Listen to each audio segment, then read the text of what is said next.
کہتا ہے کہ ایک بچی نے لکھا ہے کہ ہم میاں بیوی نے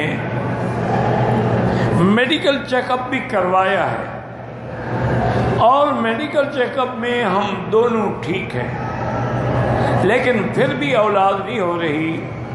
تو میری بیٹی اس کے لیے ایک تو جو قرآن میں دعائیں ہیں نا پیغمبروں نے کی ہیں، رب لا تذرنی فردا وانت خیر الوارثین، اسی طرح رب ھب لی من لدنک ذریۃ طیبہ انک سمیع الدعاء، یہ دعائیں زیادہ مانگا کرو۔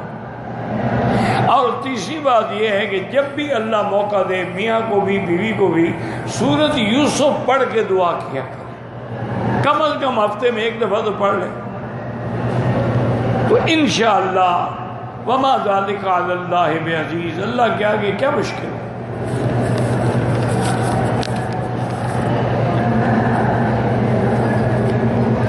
خانہ کعبہ میں حتیم والے حصے میں دیوار کو چمٹنا بالکل ناجائز ہے۔ دیوار کو چمٹنا صرف مقام ملتزم پر ہے اور کسی جگہ نہیں۔ حضرت ابراہیم علیہ السلام کے والد کا کیا نام تھا؟ تمہیں کیا تکلیف ہے؟ پہلے مجھے یہ تو بتاؤ نا، کوئی نام ہو تمہیں کیا تکلیف ہے؟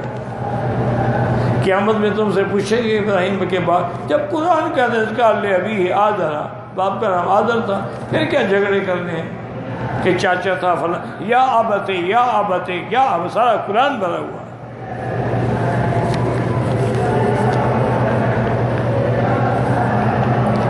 اگر طواف کے دوران اشارہ کرنا بھول جائے کچھ نہیں ہوتا۔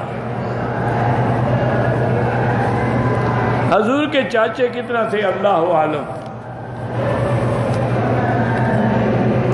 زندہ لوگوں کے لیے عمرہ نہیں دعا کریں، جو فوت ہو گئے ان کے لیے کر سکتے ہیں۔ اگر زندہ معذور ہو اس کے لیے بھی عمرہ ہو سکتا ہے، حج ہی ہو سکتا ہے۔